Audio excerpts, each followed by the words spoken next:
খাটানো হলো। তাম্বু খাটার পরে ব্রাদা মুসলমান বাবারা আমার এজিদের লোকেরা কানে কানে খবরে চলে গেল, কানে কানে খবর পৌঁছে গেল। নবীন নওয়াজা নবীন নাতে ইমামে হুসেন এসেছে।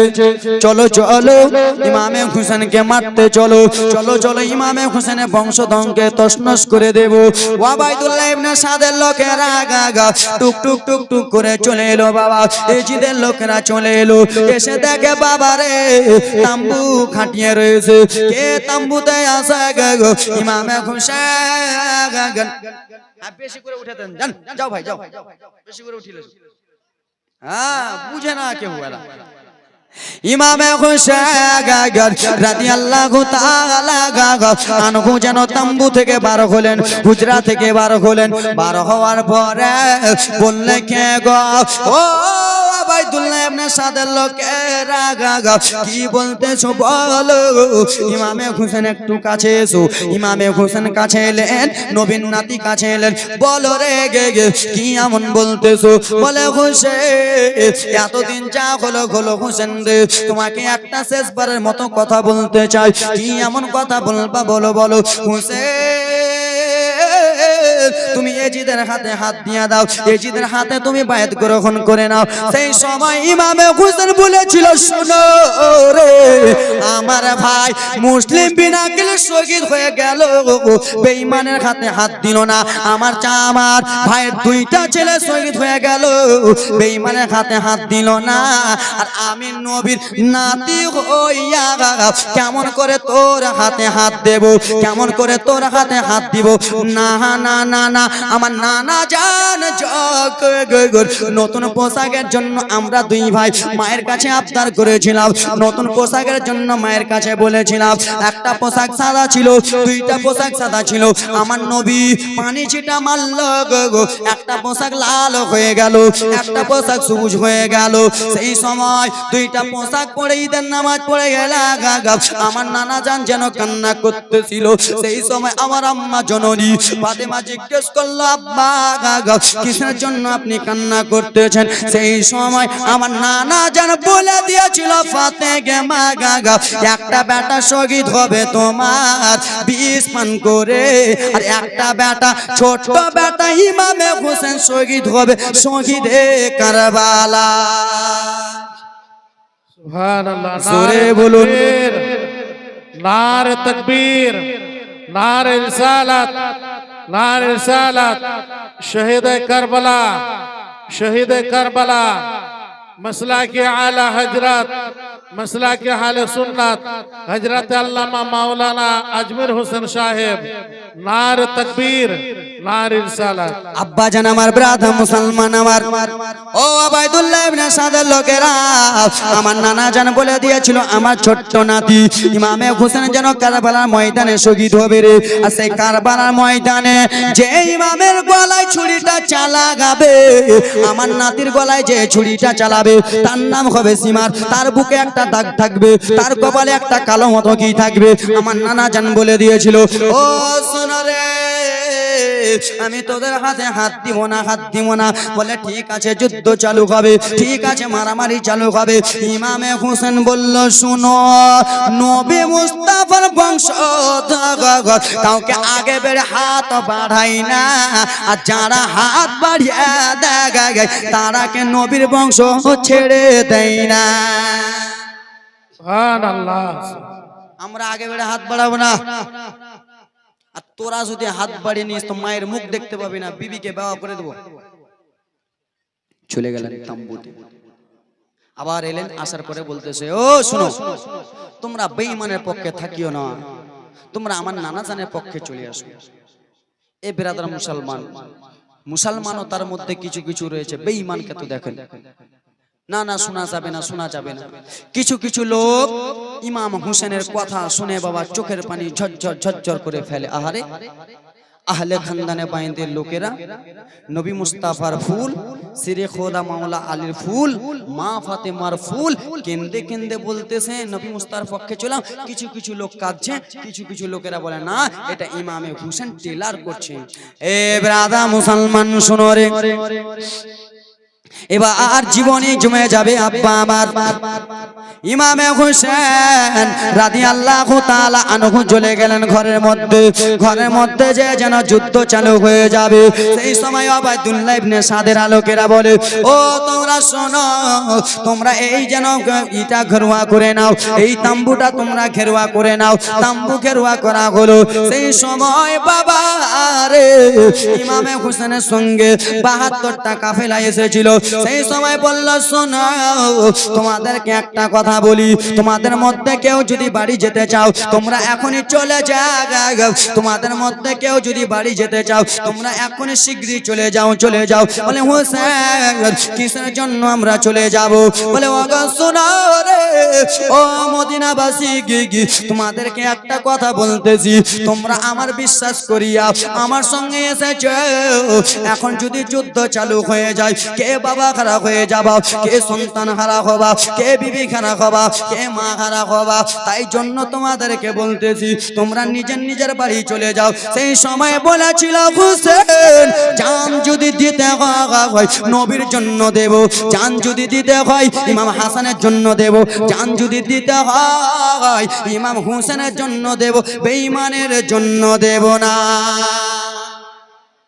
ওগো হোসেন আমাকে যদি জান দিতে হয় আপনার জন্য দিয়ে দেব আমার বাবা মার আমার পরোয়া করি না আমার সন্তানের পরোয়া করি না আমার মা বাবা আত্মীয়স্বজনের পরোয়া করি না তাই জন্য কোন কবি কোন শের বলতেছিল জান যদি দিতে হয় নবীকে দিও জোরে বলুন জান যদি দিতে হয় নবীকে দিও আরে ভালো যদি বাঁচতে হয় নবীকে বাসো আমার সঙ্গে সবাই বলুন জান যদি দিতে হয় বলেন হুজুর জান যদি দিতে হয় নবীকে দিও ওগো ভালো যদি বাঁচতে হয় নবীকে বাসো মোদের দুঃখ যত না নবীকে সইতে পারে না মোদের কষ্ট যত না নবীকে সইতে পারে না সেই নবীর লাগিয়া একবার মিলাদ করিও জান যদি দিতে হয় নবীকে দিও আগা ভালো যদি বাঁচতে হয় নবীকে আগা তুলসী রাতের গেটে নবে দাঁড়িয়ে থাকবেন গুনাহগার মতকে নবে পার করিবেন তুলসী রাতের গেটে নবে দাঁড়িয়ে থাকবেন গুনাহগার উম্মতকে নবে পার করিবেন জান্নাতের টিকিট নবী নিজে যে দেবেন জান যদি দিতে হয় নবীকে দিও ভালো যদি বাঁচতে চাও নবীকে বেশো সুবহানাল্লাহ মাশাআল্লাহ আলহামদুলিল্লাহ জান দিতে হলে কাকে দিতে হবে আরে এরা জোরে বলো না জান দিতে হলে নবীকে মন দিতে হলে ভালোবাসতে হলে কিছুদিন আগে 4 থেকে 6 মাস আগে একটা ভিডিও দেখলেন না বহরমপুর এলাকায় মুর্শিদাবাদ এলাকায় একটা মেয়ে ফাঁসি লটকে দিয়েছে টাঁড়ে কোথায় এরকম অন্না ছিল হুজুর অন্নাটাকে একবারে ফ্যানের জায়গাতে টাঁড়ে লাগিয়ে ফাঁসি লটকে দিয়েছে একবারে বকরির মতো হয়ে গেছে জিজ্ঞেস করা হলো তার বাবা মাকে জিজ্ঞেস করা হলো তোমার মেয়েটা এত সুন্দর ব্যবহার বকরির মতো জিবাটা কিনা বের করে দিয়েছে বলে আমার মেয়েটা হ্যালো হ্যালো বলছিলাম মোবাইলটা কেড়েছি তাই জন্য আমার মেয়েটা প্যাঁ হয়ে গেছে তো ওরকম যদি মরে যান জান্নাত পাবেন জান্নাত তো দূরের কথা জাহান্নাম কনফার্ম ঠিক কি না আরে হ্যাঁ হোক কোয়া নাই শেষ রজনীতে হ্যাঁ হোক যদি না কইতাম বাড়ি যা দুর্নাম কো দুবিন্দু না বাবা খুব ভালো তো জান দিতে হবে নবীর জন্য মন দিতে হবে নবীর জন্য ও তো জাহান্নামের টিকিট কেটে নিল বিষ খেলো যে বিষ খেয়ে মারা যাবো জান্নাত থেকে খেলা বিনা কষ্টতে চলে গেল নাকি বিষ খেয়ে মরলো বিনা কষ্টতে চলে গেল জাহান্নামী শেষ ব্রাদার মুসলমান আব্বারারে আবার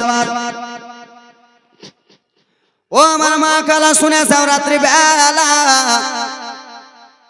আব্বারে